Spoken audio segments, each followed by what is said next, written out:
Tashtatuk, and welcome to Shift+F1, a podcast about speedy race cars. That, by the way, is Quebecois French for attach your toque. And your toque, as I have just learned, is a beanie or knitted hat. So this means roughly hold on to your hats. Like a kind of a Frenchy looking one, you know, like a Zizou, you know. No, it's not. No, it's much more just like any sort of like knit winter hat is like toque territory, baby. Especially if it's got a little tassel on it, but not a Pippi Longstocking tassel. Okay. What's that? I don't know what that is.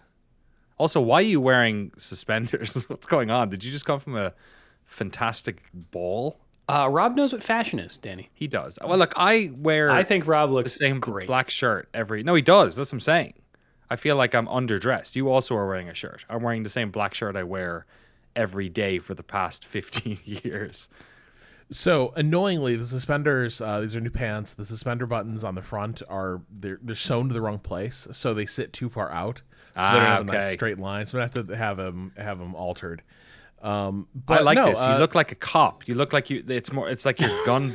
You know, your gun. It does look like a Sam Brown belt. Yeah. Is that what that's called? It does look like there's going to be a holster somewhere in there. But no, I have I made a very dangerous discovery in the last couple of years. Like when I got married, for the first time in my life, I got custom dress shirts. Oh. And I discovered that they were the most comfortable shirts I owned. More comfortable and better breathing than many of my cotton t-shirts. Rob. And so I just treated myself to a half dozen dress shirts and some additional custom pants, and it's wildly comfortable. This does sound like the start of an ad read. I'll say that. Like I get like sort of targeted by Instagram ads for none of your t-shirts, you know, feel comfortable, and I'm like, yes, t-shirts haven't felt comfortable on me for most of my life. Tell me more. But then then I'm like, oh wait a second, you're trying to get me to sign up to a subscription. When they're new, and then you wash them and they're not quite right. The way they shrink, like they either like grab you around the armpit too much, or like the shoulders tight, or like it rides up suddenly too much. All these annoying things. None of that shit happens with this. The most depressing thing I think that happens in my life every 5 or 6 years is that I'll be in a skate shop somewhere and I'll put a hoodie on and I'll be like, oh my God, you've been who I've been missing all my life. Like perfectly warm, soft in all the right spots, just baggy enough. And then I wear it for like 3 or 4 days. It's a good time. My wife puts it in the washing machine. I don't know what happens. It comes out and it's like fucking this evil version of the same hoodie that's there to make me depressed that I spent $90 or $100 on this thing. It's killer. Well, and then take care of your clothes. We're fully off topic, but I'm sure everyone at home is nodding along to this too. None of your clothes you can just use a normal wash cycle or dry cycle on. Everything's got to be like, I need you to just get this a little bit wet, a little bit soapy, and then so gently shake it around. And then we're put it in this other box, and we're just going to blow gentle warm breath on it for like 40 minutes. And then it'll still be wet, and we will lie it on a flat table and not touch it for a day. This pair of pants can only be dried at sunset. Yep. So I treated myself to a lot of like custom shirts, custom pants, and they feel very nice. As you might imagine, I'm a bit of a sizing challenge. Always have been. So this solves a lot of problems. And it's nice. Love it. I love it. That's the future. That's what I need to do. Instead of take my linen suit phase hasn't even begun, because soon it's going to be like some days I don't want to show suspenders. Boom, linen suit. Amazing. And a toque, just to round it all. And a toque. Run it all off. Hold on to your hats because we have driver news, everybody. But before we get to that, I'm Drew Scanlon, that's Danny O'Dwyer, and Rob Zachney. If you're new to this podcast, a very warm welcome to you. And if you are new to Formula One itself, we recommend listening to our preseason primer episode, which assumes no prior F1 knowledge and explains how the sport works and who everybody is. So if you'd like to go back and listen to that, it's episode 257. Also, this show would not be possible without our audience over at patreon.com/ShiftF1, where every month we release an ad-free version of the podcast along with bonus podcasts and videos exclusively for our patrons that cover racing documentaries and films, F1 video games, experiments with other racing series, and a lot of weird things. So if you would like to support the show and get access to all that fun stuff, head over to patreon.com/ShiftF1 or click the link in the show notes. So what do we have going on lately, Danny? Lately, we have been watching The Stuntman. It's still amazing. We talk about it every week. It's a terrific movie. It's a weird about that movie. movie a lot. I do too. It's been living large in my cerebral cortex for the past few weeks. So go check that out, along with years and years of other fantastic movies and other things. We got some great suggestions as well. Maybe we won't talk about them, but Rob, we need to talk after this about. We got some good email suggestions from the Shift F1 community for upcoming episodes. And a massive thanks, of course, to all of our incredible title sponsors: Get Rich or Die, Ryan, Agave ATX, Cypress Training, Turf SCS, at Team Blackjack, Michael Maves, Gordy's Army, at Talking Autos, Olivia Evans, TelemetryDeck.com, FTC, Drew Stewart, Bailey Foot, Abdullah Al-Thani, Jason Chadwick. Drew, I can see you dancing out of the corner of my eye. I'm just dancing to the patrons. Abraham Getchell, The Space Above Us Podcast, Bunny Fiend, Snigs, Alex Couchet, Max Voltar, Circuit Demon, Troy Stammer, William Rumpf, Irvine Clinical Research, Lachlan the Maddened Man, Samurai Love Story, and of course, Jason Kelly. Thank you all so very much. So very much. I feel like we met a bunch of the I met a bunch of the patrons, some of whom are in the title sponsors, at the 24 Hour of Lemons at Sonoma Motor Speedway, Sonoma Raceway, Sears Point last year or the year before, I forget. We met one or two people while we were at NASCAR last year. I'm going to be at NASCAR all this weekend. So if you see me, if you're like, yo, that guy looks like an Irish guy who's sunburnt, or you hear an accent that reminds you of a podcast, come say hey. I'll be there with my wife and daughter enjoying some good old-fashioned racing. I'll probably post a tweet on Sunday, maybe at the race for some sort of meetup thing. Maybe before the race, 11 o'clock, something like that. So yeah, if you're around, come say hey. Enjoy the NASCAR and give me a high five, and we can talk about how much we love Circuit Demon or something like that, you know? You will be the Circuit Demons. I will be, yeah. Usually what people say is they love Rob and Drew. That's what they say. So, which is good. It'd be weird if they said they loved me. I'm sure that's what they say to you guys, right? Right? Oh, yeah. All the time.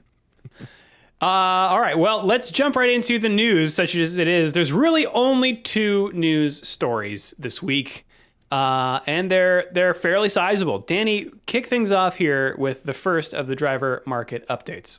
Sure, yeah. Just over the weekend, we heard news that Esteban Ocon has decided to leave Alpine at the end of this season. Interesting phrasing. He has, by mutual consent.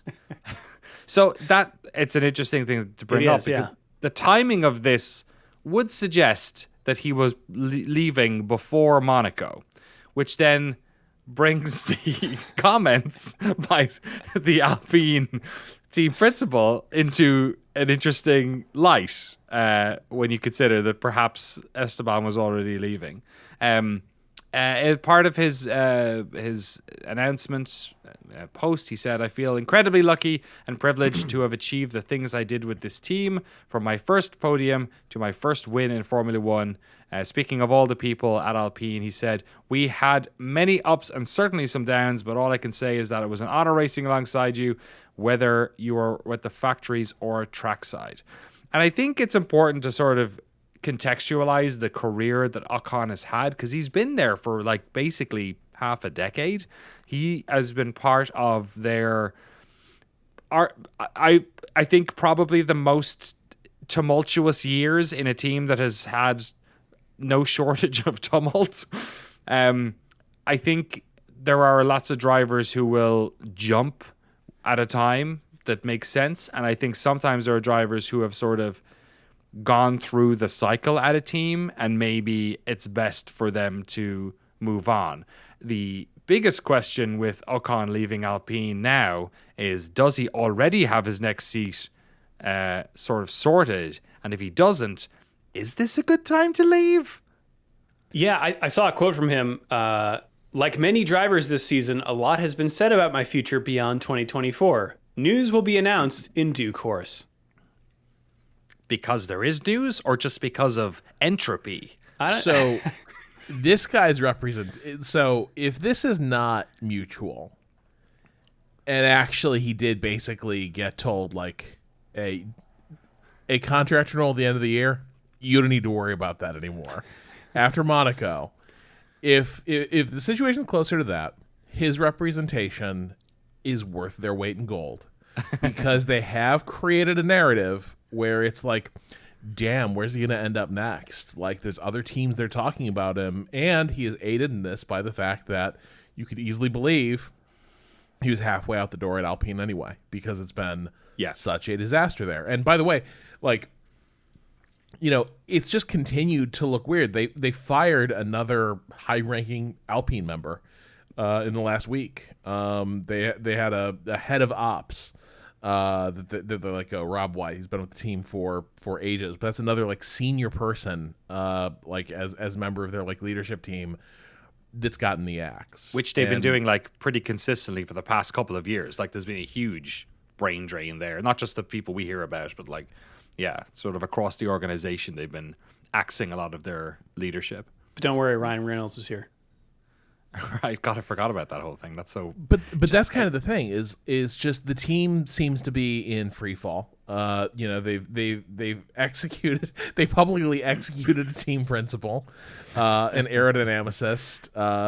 You know, they've done everything they can. They fired a team president out of the cannon. You know, Laura Rossi, who probably started this whole ship sinking, but it isn't clear where all this heads. And so against that backdrop, you could totally believe Ocon was thinking, I need to get out of here and get to a better seat, because this team is no longer a safe place to have a career. It seems to be sort of setting course for the bottom of the table, and that is just not a recipe. You know, ask Nico Hulkenberg, you know, what happens to your career momentum if you spend too many years driving bad cars. But Drew, you were on it at the you know, just from the way Danny was framing it. Interesting phrasing. Like, do you think this is entirely mutual? Do you think like Esteban's out there being like, let me go consider my options? Or do you think this kid just got fired? I don't know. I gotta believe that if you are again, any F1 representation worth their salt is going to be wheeling and dealing at all times, especially if you are at a team like this, right? So maybe it just so happened that things coincided with this, like his incident in Monaco. For what it's worth, the last time he signed an agreement was in June. I have a note here that he signed a 3-year agreement with Alpine in June 2021. So, yeah, I don't know. I'm willing to give him the benefit of the doubt and say that this was mutually agreed upon. Let's look at the teams then. Like, what are the options? Like, really, there are sort of 4, but really there are 3 options. Let's get the Mercedes one out of the way. Toto is his, like, agent, basically, right? Yeah. Like, he's been managing his career for years. If they wanted him in that seat, you got to think he'd be in that seat already. I don't see a move for him into Lewis's, especially when we're hearing that, you know, Kimi Antonelli, they maybe want to pull him up a little bit early. I've heard Frederick Vesti also, after he had a rough first year in F2. Last year he came third, did much better. There's an argument there. You know, I think was that Jack Doohan? I forget. No, Vesti I think in second last year, didn't he? Jack Doohan though is probably going to be the one who's going to take the other seat. He's at Alpine. They're going to want to keep Gasly because they want to keep that French driver. Gasly's going to be probably a bit more happy now because he's basically, unless they somehow get somebody like Sainz, which is never going to happen, he's going to be number one driver for sure now. And it does look like Doohan is going to make his way into that seat. He is their reserve driver. He's Alpine. Oh, he's reserve. Okay. Yeah, he's their reserve driver. I mean, he is also part of the academy, but like also, I think something like 30 drivers have been part of the Alpine or Renault or whatever I'm you want part to call of it. the Alpine Academy. I mean, yeah, academy. Like they have had so many. Zhou Guanyu was part of that academy. Obviously, Oscar Piastri was. That was the one that got away for them, right? Like that was the one that they really were banking on. But they've had multiple drivers who were part of that.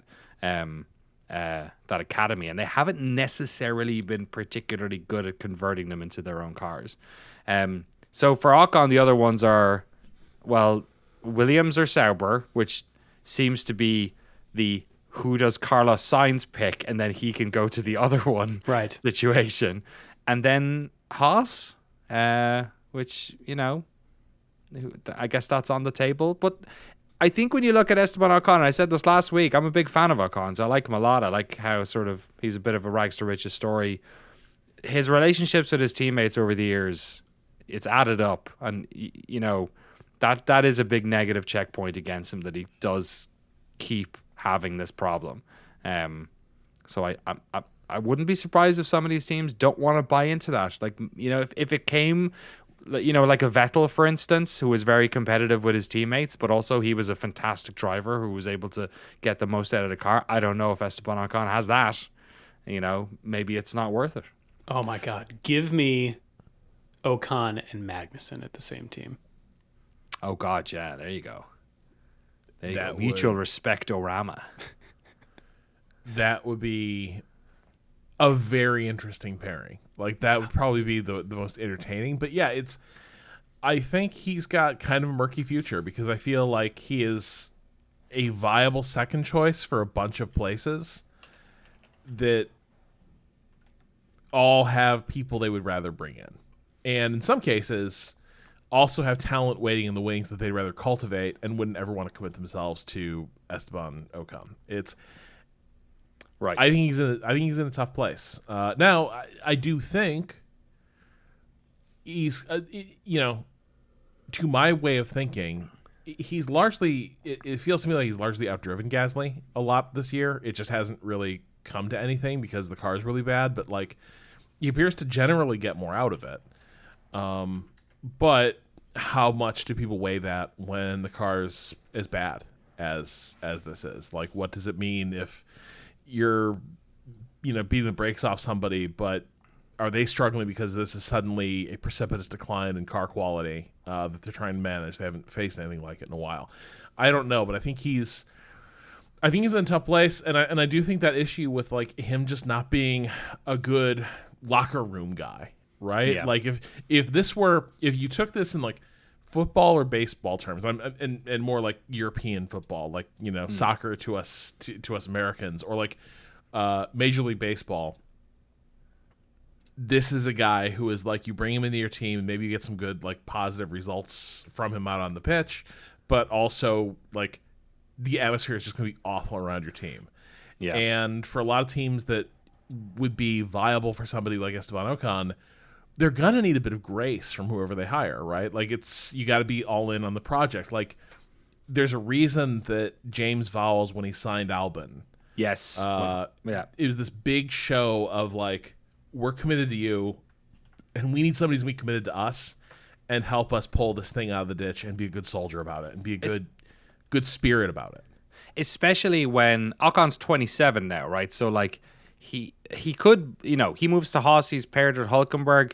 Sure, he's the younger driver in that scenario, but the long term, or like probably more likely, is that he goes to another team and then there's a younger driver there, or a driver comes through the academy. And as you said, with regard to Albon, like the reason Albon I think really works well at Williams as well is because he's younger, he's on the younger side of the general grid, but he's also he's not competing with the younger driver underneath him. He doesn't have that vibe. You know what I mean? I don't think Albon to me is somebody who's competing with himself. He's not somebody who's like trying to get a teammate. And I don't trust Ocon in that scenario. If a younger driver gets paired, like if he was on a team with a Vesti or a Doohan or a Kimi Antonelli, he's going to want to be crushing that kid, That's a good point. Like we saw this with Tsunoda, right? Where like Gasly's killer instinct didn't you're right. trigger. Yeah. And he was like, I'm going to destroy this kid. Instead, it was like, I'm going to become a friend to my teammate who's struggling, and we're going to come up through this together. Albon's doing a bit of the same thing with Sargent. Now, Sargent's probably not going to stick around, barring like an incredible midseason turnaround in form. But like, yeah, he's showing that ability to like, yeah, look, it's unclear whether you belong here. It's unclear whether it's going to work out. But in the meantime, like, we're cool. I'll do what I can for you. It's fine.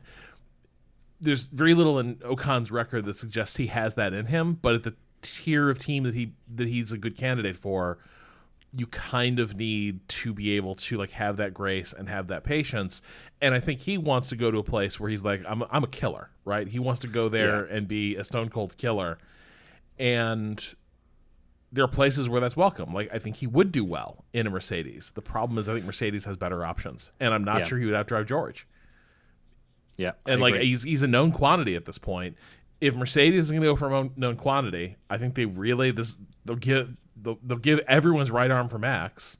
And if they can't get that, they probably, if they're going to bet on potential, they want to bet on the potential of a young driver who's, shown signs of having a really high ceiling. Ocon, we have enough body of work that like, here's probably the range you're going to get. Is that worth the downside he brings? I think for a lot of teams, it's going to be no. I'm really curious where he is. When the deck finishes shuffling, I'm really curious where he ends up, because to me he seems vulnerable as hell. Yeah, I think Haas actually is sounding more and more likely to me, or like a decent fit. He's probably cheap at this point, and he has some experience. So I mean, that's the graveyard of F1 careers, Haas Motorsport. Well, to me, it kind of feels like Magnussen is in some jeopardy there, right? Like it sounds like he was outshone by Hülkenberg pretty handily. Yeah, he has been. Although he's been doing a great job as a sort of a rule-breaking rear admiral. You know what I mean? Yes, that's true. Yeah. That's the thing. It's like Magnussen's ready to kill for Haas, so there's some value in that. Like, it'd be really shabby at the end of this year to be like, well, thanks for, you left it all out on the field for us. Goodbye. I mean, literally, Grosjean almost died in the car, and then they said bye. So, Yeah, not.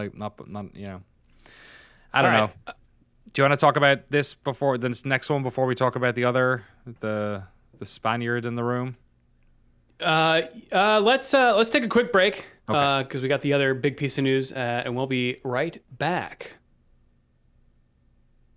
All right, Danny, you mentioned Carlos Sainz, and you mentioned that he is either going to go to Williams or Sauber. You didn't mention Red Bull.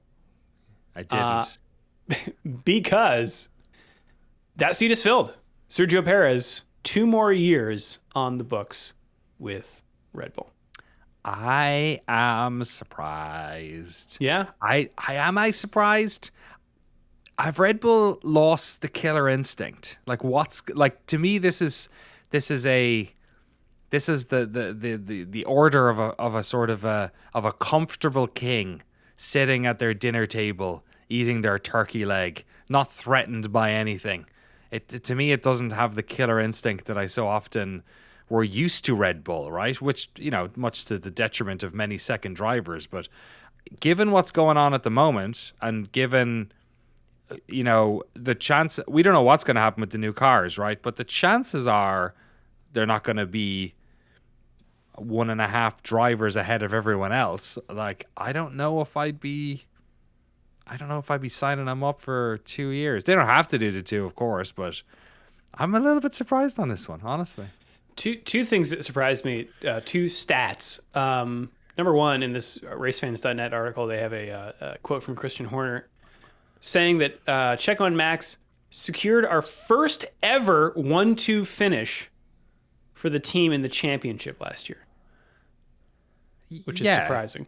It's surprising that they got the 1-2, right? Well, that they've never had it before. I guess when you look at the tumult behind in the last since Max Verstappen came in, but I was surprised that in the Vettel era that didn't happen. A lot of Vettel championships were surely Weber would have finished second at some point, right? Yeah, I guess not. The other thing, and I don't have a citation for this, but I think I saw it in a description, a deck for an article, was that having the same, this is also their longest streak of the same teammates at 6 years. It's been 6 years. It will be.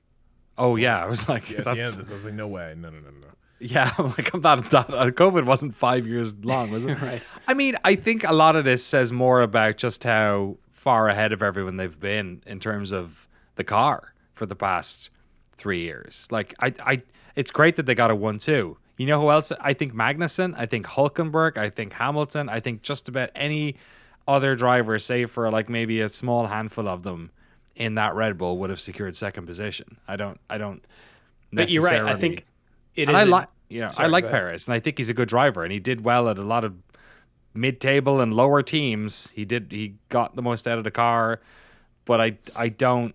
They didn't need a great driver to get second and first and second order constructors last year. They might now, and he ain't it. I don't think he's it. He's way off the pace in qualifying recently. He's in race conditions. He is slipping back year after year. He's not able to compete, it seems like, in this. Like, he's forgotten how to drive in the mid pack a little bit as well. Like, it's not like we see Perez charging through the midfield anymore. You know what I mean? Like, he qualifies down there and he stays down there. Put it back into Force India, see what he can do. It's just like, I guess, I don't want to be too down on him, but I'm saying on recent form, which is kind of what you go on when you're looking at a contract, I don't see it.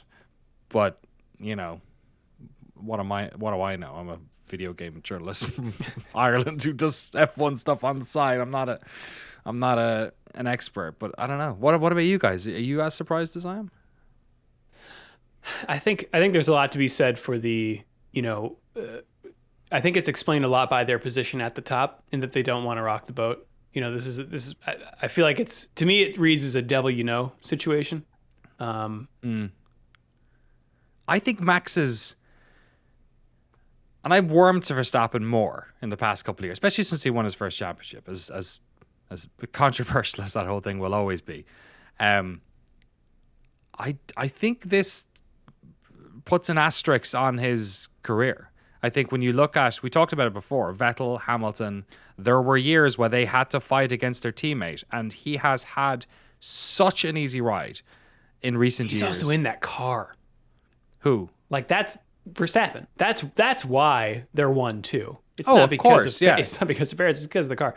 I don't know that I go as far as to say an asterisk, but I know what you mean. What I'm saying is, Verstappen's, incredible driver, generational talent. There's no arguing against this. That year he had against Hamilton was the best year in F1 we've enjoyed for years. And there was a massive age gap and experience gap, and he was right there with him the whole way. But I think when we look at Max's X amount of, how many ever he'll end up winning in a row, 5 or 6 or whoever knows what it is, I think we'll look back on it a little bit differently than we do some other ones where they had to fight their teammates. You don't think that's F1? No, because like Hamilton, I mean, it can be. There were years where Hamilton was breezing through, or Schumacher in the Ferrari, but he had a split decision with Rosberg. Like, they fought for like 2 or 3 years, and Hamilton came out ahead. But like, he had a real duel with Vettel. Now, was that because Ferrari did some stuff with the engine? Sure, maybe, but it certainly felt like Hamilton had his range before Vettel could really do much. No, I'm kind of with you, but I think quietly Perez has had a much better year than we're giving him credit for this year. Last year, he did seem a little lost in that car at times, but in general, I think in terms of where he's finishing these races, he is roughly where you would expect him to be. He's getting a lot of 1-2s or, top 5s and such. He is bagging points for the team, even on, race weekends where it is not particularly great weekend for them. I think his form has really come up. It's just not exciting. It's just because we're all kind of bored of Red Bull, and Sergio's not the most dynamic story in any of these races. He's just, a lot of times because of maybe some bad starting position, he is executing less than inspiring recovery drives. But still he's bagging points. Last year he legitimately kind of could not pull that off. And so I think from the standpoint of Red Bull, I'm with you. I do find it a little surprising that 2 years at this juncture, but I think we can safely say, again, barring a mid-season complete turnaround of form, Daniel Ricciardo does not appear to be any better of a bet, maybe a worse one. So succession plan A didn't work out. I think they are probably very skeptical. It's clear that for whatever reason, they don't really see Yuki as having Red Bull material. I think it's probably a good read. I think that team has been a pressure cooker that's sent more people sort of spiraling out of F1, or at least out of that team, than it's successfully cultivated. So I think to me it feels like they just wanted to shore something up in their lineup at a time where a lot of other things are unstable. And this is the most love the one you're with type decision. Yeah. Where it's they can lock Sergio in for 2 years, and there is a good argument. We have seen the worst Sergio Perez can be. It was last year. And outside of that, he's been a pretty good soldier, and he's been excellent at other teams. And in the meantime, everything else is in flux. So why not just have one person who you can count on to be show up, do the job every weekend, and be okay playing second fiddle and not having a ton of ego in a team that is a hotbed of egos? I think there's also to be considered is the 2026 regulation change. Having a steady, having the same driver for 2025, and then when the car changes again, you want to make sure that you're comparing apples to apples, right? And in fact, when you look at the current slate of contracts, a lot of them have been renewed recently through at least 2026. We got Hülkenberg, Alonso, Leclerc, Hamilton, Piastri, and now Perez and Albon all going through at least 2026. That's kind of why I think this particular moment for Red Bull, much like those teams, was a sort of a put your cards on the table situation, because for that reason it makes a lot more sense to retain your driver. Maybe they're feeling a lot more confident about Max staying, than they were a couple months ago as well, perhaps. That's another one. You don't want to scare him away. Well, see, and that's what I don't like about it, is that that's why I hate how much, because people will say oh, they mollycoddle him. But this is an example of that a little bit. And the exciting one for F1 fans would be something like Carlos Sainz taking that seat. But they don't want to do that. I don't know if there's priors between the two of them from the 2015 series where they were teammates with Toro Rosso. I think that was Max's last full season with Toro Rosso. I don't know if there's any, I've heard whispering, but that could be nonsense. It could be Reddit gossip. But I would love to see someone in that car. Just as an F1 fan, I prefer when the teammates, in it, kind of like Gasly and Ocon have had to, right? They were 4 points apart from each other last year. Gasly just pipped him, right? But they were toe to toe, neck on neck each week. I prefer seeing that, and I would prefer to see someone in that second Red Bull who wasn't just trying to catch up with Max's shadow. But I just don't. I think it's really that's a really big ask, because I think a lot of people would be the best options to do something like that don't want to go into Max's team, and I think that'd be a huge, you taking your career in your hands, because the odds are this dude's going to make mincemeat out of you because he's a very good driver, and he's a very good driver of that car in particular. Yes, yeah. Sainz is maybe the only one I could see being fuck it, I can do it. Ocon also, would too, but he'd be probably wrong. Right. And Ricardo. Yeah. Yeah, and Ricardo probably. Yeah, Ricardo had his chance. yeah To he's- kill, like he had his Ray in the Force Awakens gets loose on the station, and he had his chance to hunt Max down. He didn't do it. He didn't kill the child in its infancy. But I think most teams historically, it's very hard to get two drivers who have the stuff it takes to be a primary. And say they're both be treated equally, and they're both the primary driver. Let's fight it out on the track. I think Rosberg and Hamilton happened not quite by accident, but I don't think Mercedes was thrilled that it was going down that way. No. That they were taking each other out and it was yelling. great. Yeah, it rolled. It was great. But in general, Mercedes let Valtteri have an honest crack at Hamilton year after year. He just couldn't maintain the pressure. And in retrospect, don't we realize Valtteri, a superb driver who reliably did exactly what he's supposed to as the support driver for Mercedes. It's just really hard to find someone you just don't get Senna and Prost.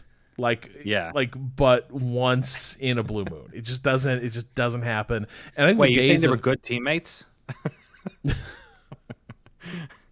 I think the Bottas one is interesting because that is kind of what I'm speaking to, and in a way, it's kind of artificial because we all kind of just tricked ourselves into believing that Valtteri every year, because the gap was never that big until it was too big. We're like, oh, he's right there, he's right, breathing down his neck. He would outqualify Hamilton pretty regularly. Yeah, he would. Yeah. But after nothing. I believed all the way. Yeah, I guess you were to my bones. You were a fan of him back at Williams, right? That was your boy. That's right.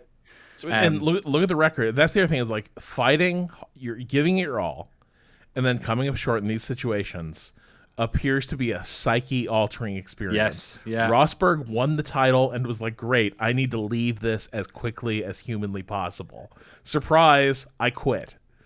Valtteri decided to bleach his hair, get handlebar mustaches, and do TikTok videos. Yes. And this great calendar that I'm looking at right now. And the naked calendar. And didn't he do some crazy 100-mile Tough Mudder thing on bicycles this past week? He came second in his class or something. Yeah, dude, the guy got done at Mercedes and was like, I'm gonna do extreme sports in the nude. It's so much easier than being Lewis Hamilton's teammate. And that's the thing. And I think it's as bad being Max's. So I think it's a really big ask, and we are so far past the days where team principals viewed the drivers as just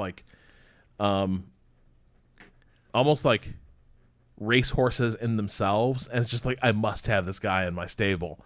Right, he's the fastest around. They just don't approach it that way anymore. It's funny. Drivers don't sign that way anymore. Alain Prost used to be the subject of ridicule, and now it seems like we celebrate this type of driver. It's a very different. I get it. I get the logistics behind it, but there's part of me that just wishes. I think Max is a generational talent and a fantastic driver, but I also would love to see him, have the best brought out of him. It's I want the whiplash version of Max Verstappen. You know what I mean? I don't want him mollycoddled. I want him to suffer and have to come out the other side. Did I take the wrong lesson for whiplash? Danny, maybe I did. Danny, this is the whiplash version of Max Verstappen. But he's the teacher. No, Yos is the J.K. Simmons character. Yeah. That's the thing. That's true. That is true. We're dealing with the survivorship bias of someone being like, I'm going to fuck with this kid and turn him into Rocky 4. What? That's the Soviet boxer. That's why they don't want signs. Yeah. And that's why they don't want signs, because fucking Carlos Sainz Sr. and Jos Verstappen don't like each other. That's wait, why. Is that true? Is that yes, true? I'm pretty sure that's true. I mean, who does anyone? Nobody likes Jos. That's true. Nobody likes Jos. Yeah, but yeah, that's I think Sainz is maybe the only guy with the ego to be like, I could take him. So let's talk about what's going on with him then, because I found it. We seem to think that the Sauber deal is the more likely one, but apparently this Williams thing is a serious possibility for it, which seems kind of crazy. And we all love James Vowes, and we we know that they're trying to root and stem fix that team, but to me it seems like such a downgrade. I don't know. I don't think so. Compared to Sauber? Well, apparently there seems to have been counter offer has happened already for Williams. So that it's at least been taken, like initially it was maybe a due diligence thing, but I've heard there was reports. Dan, you want somebody in Thunderdome? If this goes through, Alex Albon signed a contract to accidentally end up in Thunderdome. The problem is, it would also be like maybe the 2 nicest guys on the grid. Right. Like, that's the weird thing is like they're both really good, they're both really competitive, but they're also really nice. So I'd be very curious how it all unfolds. But worked for him and Lando, I think it is so. Yeah, that's the thing. Like Sainz appears to be a guy who post Red Bull hasn't really had a problem with a teammate. And people seem to like come out of their experiences with him, pretty much simpatico. I actually do find like the word is Sauber's got like a deadline where it's like accept by this date or offer rescinded. We need to move on. And there is something about that deal that makes him not want to sign. Like there is something about the way this whole thing is coming together where this is not being treated by Sainz as like, I'm going to be an Audi driver. He is treating that like an offer from Sauber. Yes. With all that entails. And the fact that he is apparently seriously weighing a Williams option is kind of weird to me. And I do not know what he would see because I look at Williams. I do not see a ton of like evidence that this is a team that you expect to turn around in the short term. Now, maybe this is just the classic tank year of like all our infrastructure sucks. This is going to be the year where we just have to like tear all the band-aids off. It's going to be horrible. Get that draft pick. Yeah, I don't know. He is not. I'm surprised he didn't take the Sauber offer by now. I'm really surprised that the Williams connection appears to be real. So I'm kind of lost as to how Carlos is assessing these things. Yeah, and I wonder now with there being more pressure behind him because he's sort of he has to sit down next on the next round of musical chairs before, Ocon or before other teams. I wonder if that pressure is going to build. It would be very weird if this wasn't, wrapped up in some form before the summer break in August. But yeah, I think that's going to be the next story that people are just kind of pushing on for the next few weeks is what exactly is going on there. Well, let's cap the driver talk and move on to the next big story, Danny. Canada.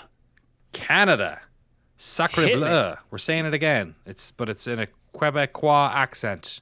Je m'appelle Daniel J'habite au Île de Notre Dame. This was a big island that they built in the middle of whatever city this is in. What's it in again?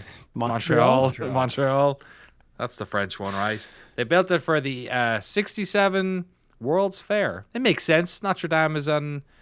I think it's called Ile de France. Is the name of the island. The actual Notre Dame before it was tragically burnt down a few years ago in Paris. I'm pretty sure. But they built this little artificial island for the excuse me, poisoned by Canadians for saying things badly. The 1967 World's Fair. They kept it around until the 1976 Olympics, and then after that they were like, what are we going to do with this thing? Let's turn it into a racetrack, or at least part of it. The rest of it will be a beautiful park that we'll use throughout the year.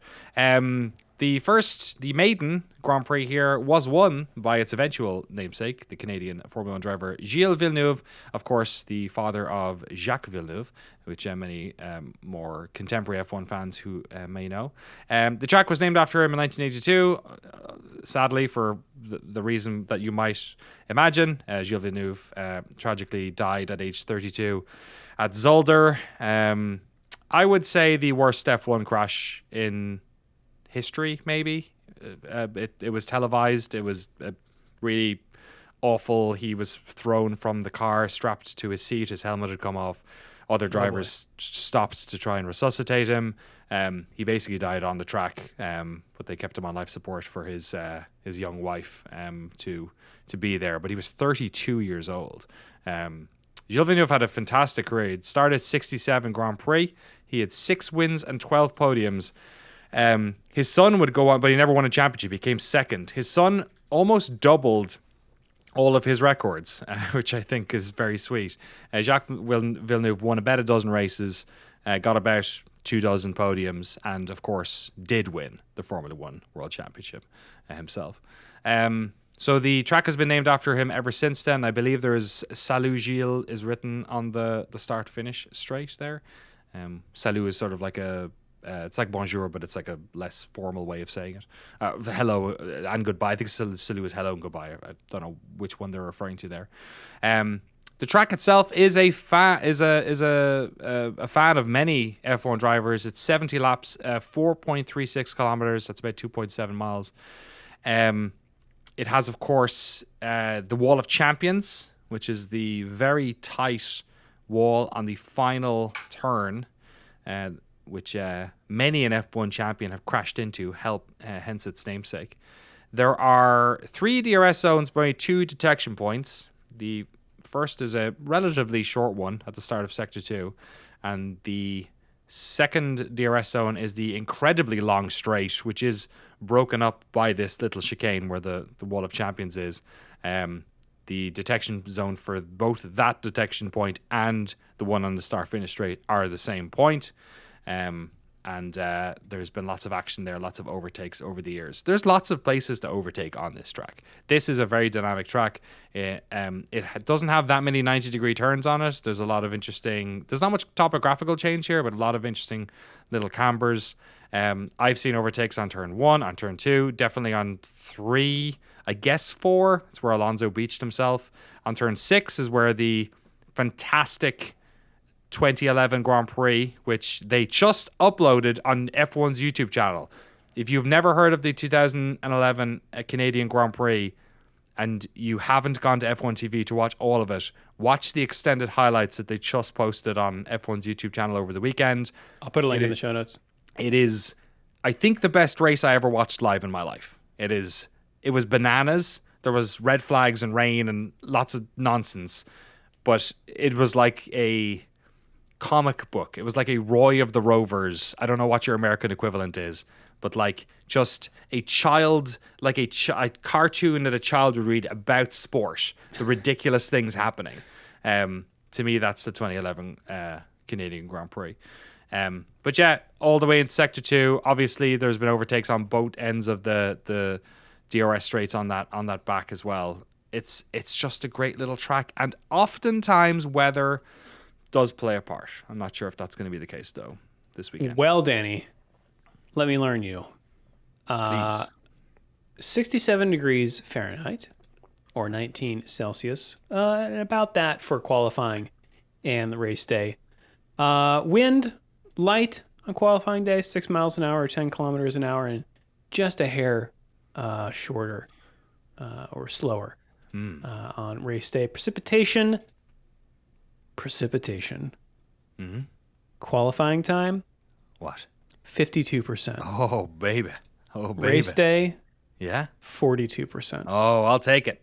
I'll take it. It could get wet. It could. And in fact, like when it does, the race weekend is bookended. First of all, on Google here, rain icon across all days. Okay. And it is bookended by further rain icons. So okay, great. So the weather could shift forward or back, and we'd be even in a better spot. Right. Almost. And Thursday even has lightning. There's a lightning icon. Well, we don't want that. That's on. they're gonna not let them race at all. Yeah. That'd be great. I feel like whenever it rains here, it fucking rains as well. It's like it likes to come down in this part of the world. I think this is a circuit that needs it, honestly. I think Needs sometimes this can, like, a lot of the turns I like. Some of the races I'm not sure are as interesting. So I'm optimistic. I think this year with because last year especially we had all the teams, that stratification, they all had like a little second buffer between them. I feel like this year we don't have that as much, and then maybe that's gonna allow for a bit more of that. But yeah, I'm probably overly optimistic when it comes to Canada, just because the 2011 Grand Prix. And so many, I just remember, it's one of those tracks where I can remember multiple things happening on almost every corner here. You know, just mad stuff going on. Well, as we head into Canada, let's run down the driver standings here. Max Verstappen is on top with 169 points. Charles Leclerc, a few points back with 138. Lando Norris in third with 113. Carlos Sainz in fourth with 108. Sergio Perez, the other Red Bull, in fifth with 107 points. And we've got Oscar Piastri with 71, George Russell with 54, Lewis Hamilton with 42, Fernando Alonso with 33, Yuki Tsunoda in 10th place with 19. And we've got Stroll with 11, Oliver Behrman with 6 points, tied with Nico Hülkenberg. Daniel Ricciardo's got 5. Alex Albon is in 15th place with 2 points. Then we've got Ocon, Magnussen, and Gasly all with 1 point, and Zhou, Bottas, and Sargent all with 0. In the constructor standings, Rebel Racing is on top with 276 points. Ferrari is in second with 252. McLaren is in third with 184 points. Mercedes is in fourth with more than half of their points with 96. Ooh. I had to double check my math again because someone called me out for incorrect math last time. Aston Martin's in fifth with 44 points. RB is in sixth with 24. Gene Haas and team are in seventh with 7 points. Williams and Alpine are tied with 2, and Sauber has 0. If you'd like to join the standings yourself, you can do so in the official Shift F1 Fantasy League using the link in the show notes. You can also send us an email at shiftf1podcast@gmail.com or f1.cool/emails. Danny, do you want to take this first one from Brendan? Sure. Brendan says, congratulations. You've each landed a seat on the F1 grid with the following caveat. You have to pick a current member of the grid to be your teammate. Who do you choose? Love the pod. Drew, you go first.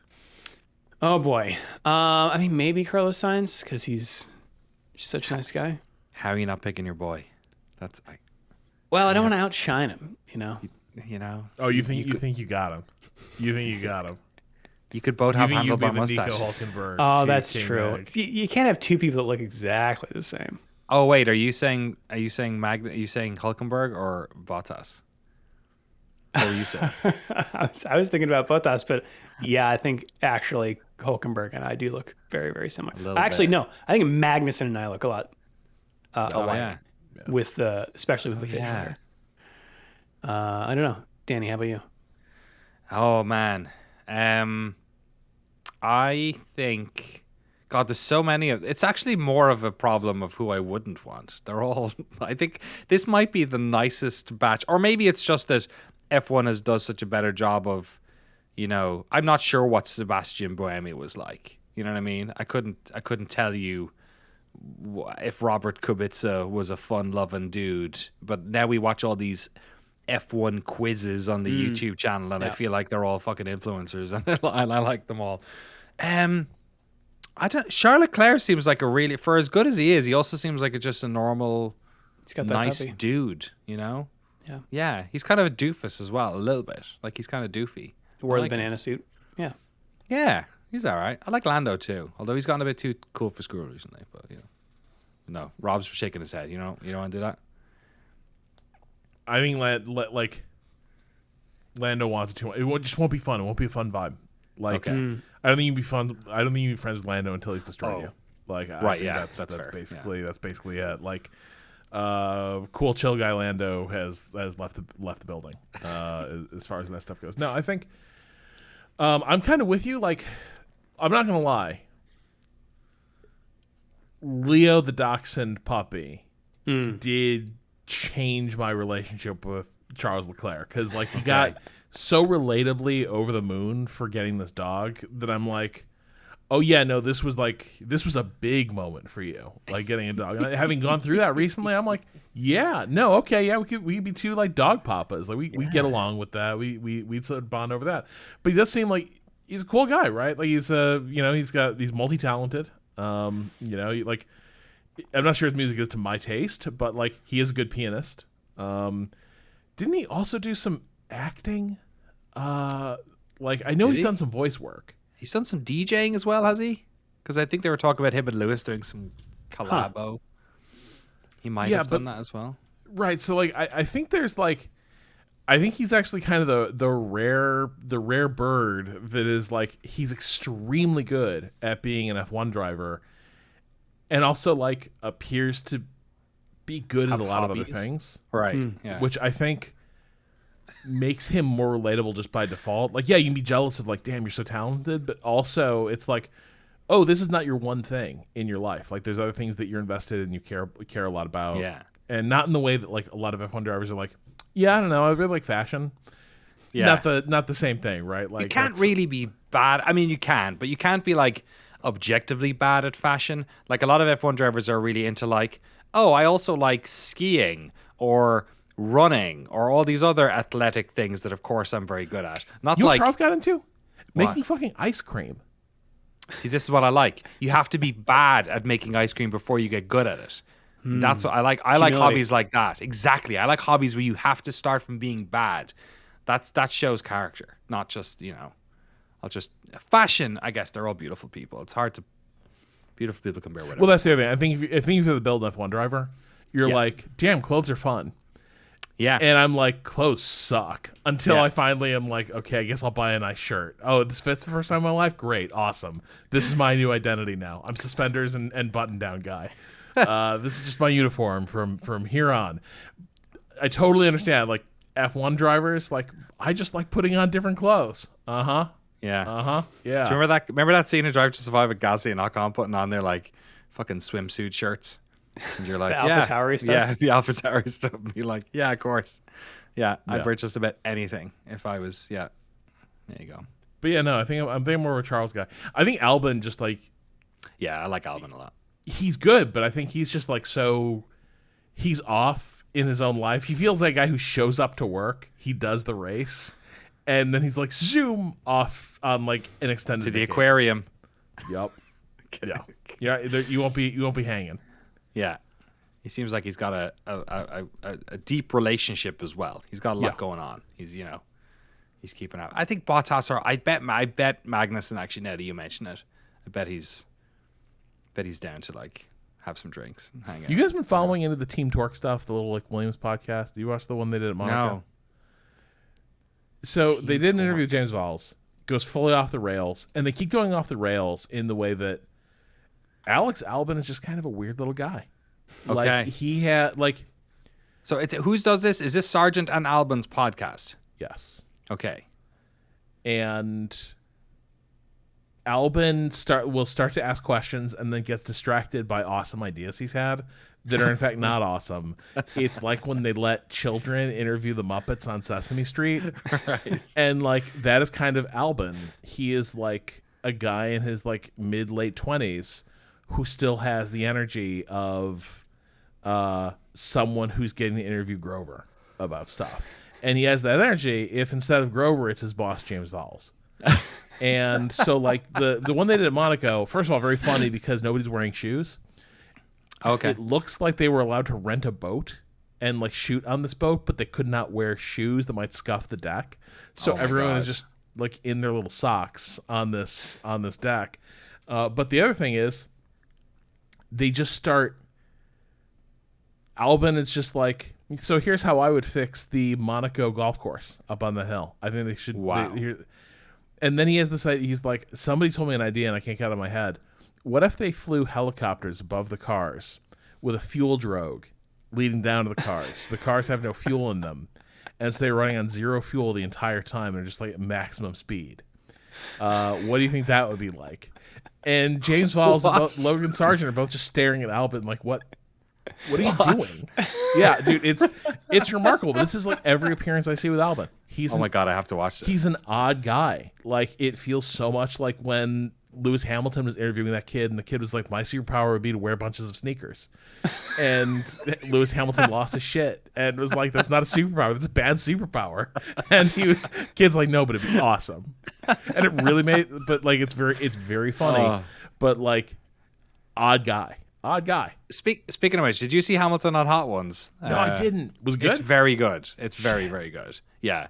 He struggled earlier than I thought, but English. it's man. a good ending. It's a really, it's pretty great. Though he's been over here Rob. long enough. You'd expect more. Yeah. You want to take this next one, Rob? Oh, yeah. Hey, guys. I'm watching some TV waiting for the Imola Grand Prix, and ESPN News is showing something called grass drag racing. They're racing snowmobiles on grass fields, and they're going pretty damn fast. I looked it up on YouTube out of curiosity and found some footage from an event they held called Dragfest 2022. Not sure they thought that name through. Anyway, I thought I should call this to your attention in case y'all hadn't heard of it before. Love the pod, Michael. I love the idea of a bunch of like sort of conservative leaning rednecks all And we'll wearing call it Dragfest. Dragfest 2022 shirts. Okay. Well, also, What this is had the this? air of like, did Michael hallucinate this? At first, I was like, it Yeah. turns out I just dreamed it. It was like snowmobiles on grass. This is real.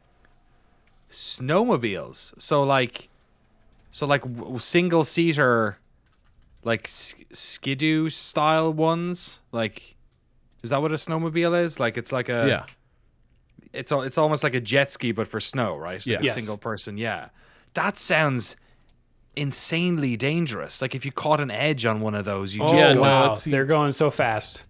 Okay, I gotta look up videos of this. I It feels posted like a an link in incredible the way, like- Riverside chat. Okay. This There's a man with a Montreal Expos hat in the stands. Oh, yeah, perfect. fantastic. Is it Awesome. Dave Lang? I can't tell. Oh my god, this is the video you're sending us. This is just like somebody's vlog of like diary Yep. of the day. That's Yep. how all Okay. great racing scenes begin, Danny. Yeah, But it's I guess. at like like old school 120 skate frames videos. per second. I don't know what camera. My they god, used to this film looks this. so dangerous. Is it drag racing basically? Yeah. It's like one-on-one drag racing, but on this Okay, at least just this looks sort of like carefully tilled field, but like it does feel like somebody Oh, they was have like to- getting drunk and riding an ATV is not dangerous enough. this is. I love this so much. This is just like really smart. Like we unfortunately are really into this incredibly seasonal sport. We have to figure out a way to adapt. Oh my god, one of them just Jesus Christ, 1 minute 35 seconds, 33 seconds. Holy one of them shit. just goes straight into the sky right at the start. Oh, no. Like they fire the gun and it just goes zoom. Like he leans back, Holy- wait. Well, and then a second later, doesn't somebody flip? I'm No, watching. no, I Does thought somebody flip? I flips. hope It not. was just somebody lost in the dust. Oh my Well, and they have to lean to counteract the. Like, there's some serious skill here. This is not just holding on for dear life. This Although is it the is most that. dangerous thing I have. This is unbelievable. Don't do Wow. this, kids, but do watch this YouTube video. I am We're with you, showing- Danny, though. It feels like all it takes is for someone to nose down a little bit too much and an edge to get stuck, and like it's carnage. They are wearing what appear to be like body armor. I mean, you crash in a drag racing car. I mean, and there's some really bad. Obviously, drag racing is super dangerous, right? But like, at least you're hopefully in the survival cell. You know what I mean? The thing flips or something. Whereas like this is like I mean, there are drag motorcycle motorcycles. version of that. Oh god, of course there are. Oh god. Yeah, these people are just built to something different than me, man. This is wild. Oh, this is in Quebec. Oh my gosh. How apropos. All right, should we take the last one here? Yes, it won't be as good as that one, surely. Will it? Will it? Well, that's for you to decide. This Okay. is from Mike. A few weeks ago, while I was in Hamburg, Germany, where I visited the world's largest model railroad, Minatur Wunderland. Minatur Wonderland.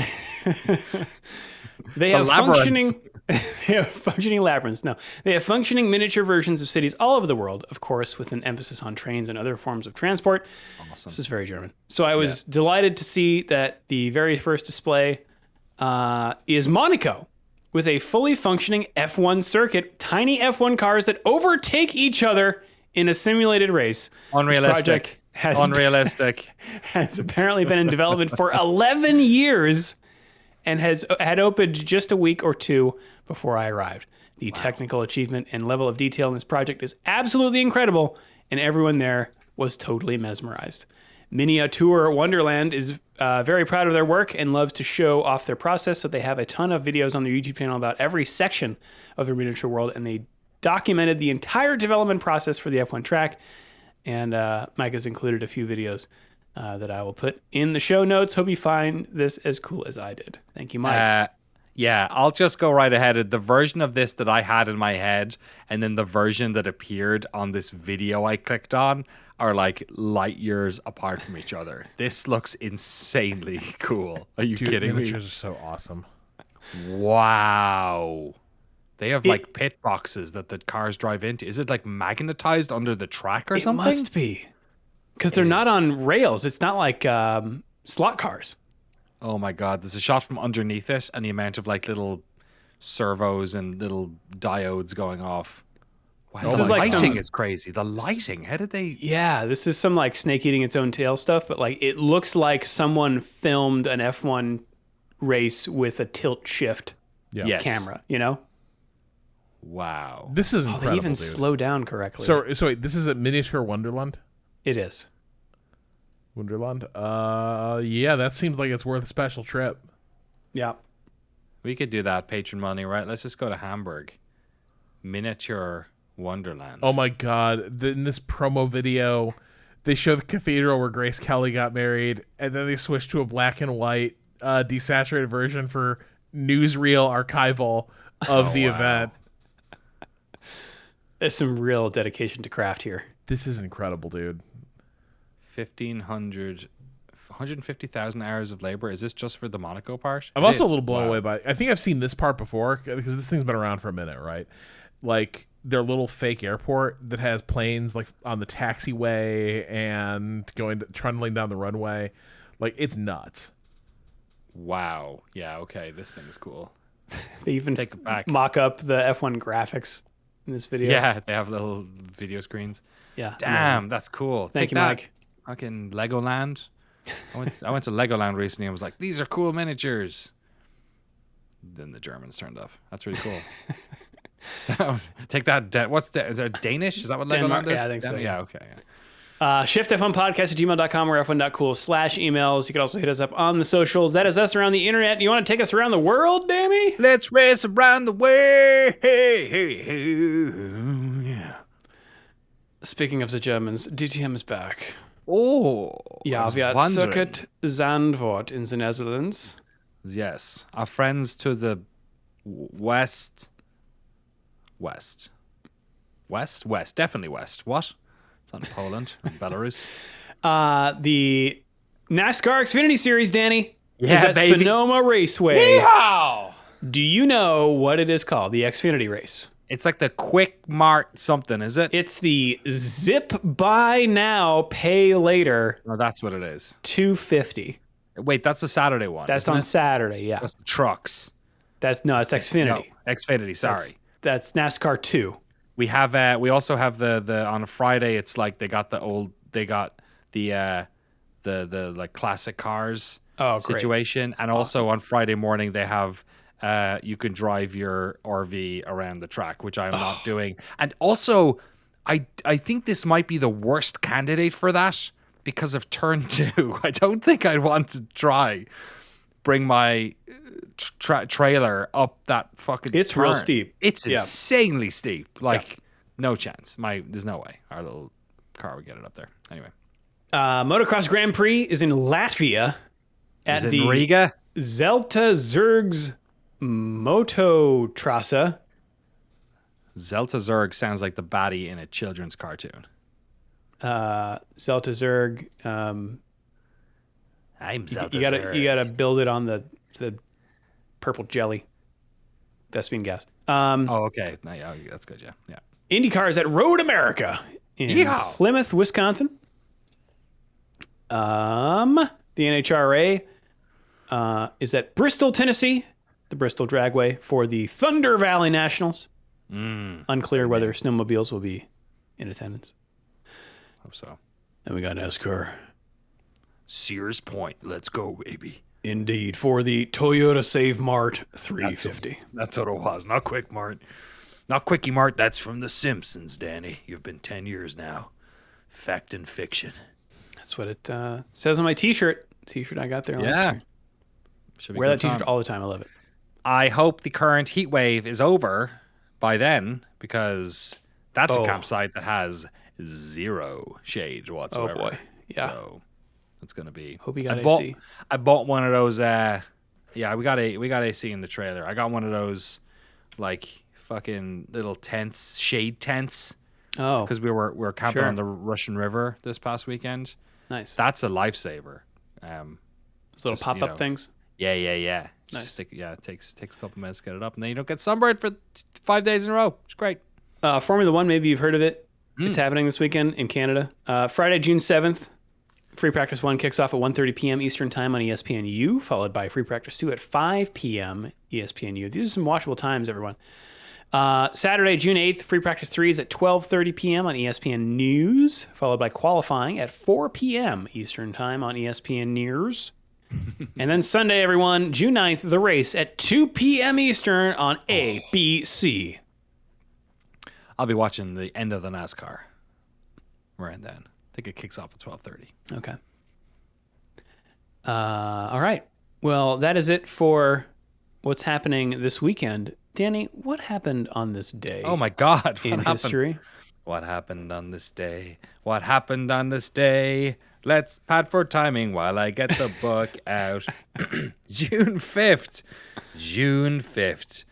What happened on this day in June 5th? Today in 1977, Swiss speedster Gunnar Nilsson, not to be confused with the UFC fighter Gunnar Nelson, won the Belgian Grand Prix at Zolder in a Lotus Cosworth in wet/dry conditions. It was his only Formula One victory, as later in the year he was diagnosed with cancer. In an era when many of his contemporaries died at the wheel in their racing cars, Nilsson succumbed to cancer in October 1978. I didn't know that. That's really sad. I had no idea. I wonder what he had. Obviously, Even when it's not a crash, we still can't. We can't. Yeah, I didn't Escape. think that was coming up. That's wild. He won the race and then a year later. My goodness. On this day in 1983, popular Italian driver Michele Alboreto won the United States Grand Prix in Detroit.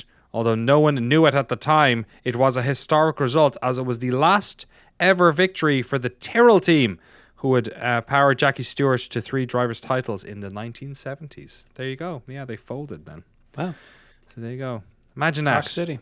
Yeah, Detroit. I've for some reason I've seen footage of the Detroit Grand Prix, but for some reason it's just very funny to me that there was a F1 race in Detroit. It's where cars come from. I guess see, to you it makes complete sense because you have that. I guess I just never had that association. Is that where Ford is and everything? Is that like Yeah, GM. GM? Oh, GM, of course. Yeah. Okay. Yeah. There you go. It makes complete sense then. Let's get back there. Who races there now? It's E-Prees. Didn't they have one there? I can't remember. They? They have the New York one. Well, Maybe I mean, IndyCar just had a race in Detroit. They sure did, Rob. It was fucking awful. It was like, man, you come away from that Indy 500, like, damn, what a series. Yeah. And, yeah, the street circuit they're running just isn't working out. Like, they've created a loathsome street circuit. Just no overtakes or? No overtakes, no runoff, so every incident triggers a safety car. Oh, right. And this race, it rained like right. Not only I think it rained like during the race weekend. It might have cleaned up the track a little bit. The thing that definitely happened is there was a rain shower that never appeared on radar. It formed over the track. It rained. The track got greasy as hell, and nobody could keep their car straight. And they just did it like they just ended up behind the safety car a ton. I'm having like a crazy deja vu. Did this happen like 2 years ago as well? I think I watched this race a couple of years ago and you had too, Rob, and we came on the podcast and we're like, what is up with that race? I think it was Detroit as well. Are you thinking about the one that went over the bridge? This one does have strong Music City vibes. Yeah. Where was that? Nashville. You're right. It was Nashville. Okay. Yeah, it was that one. Sorry. Yeah, that was also this one was just this one was not this one just didn't have any fun going for it. It was like you got a minute of racing and then a safety car for 15 minutes again and again as people just made, and it appeared to be that at a certain point the drivers were so frustrated they were forcing corners that they like literally by this point everyone knows you can't pass here, and at a certain point it just seemed like drivers were just saying like, screw it, I'm going through, I don't care. Bad race. That's why I love Formula E, because they realize that you can do it. in Formula E, you can. You can just crunch the up motto. against. That's it. You just crunch your car and bits fly off, but you're both still driving, so it's all good. It's just a battery with 4 wheels on it. Yeah, exactly. All right. Well, if you'd like to support the show and get access to all of our bonus episodes, the ad-free version of the podcast, and the official Shift F1 Discord, you can do so over at patreon.com/ShiftF1. Have a good race weekend, everyone. We will see you all next week. Meow.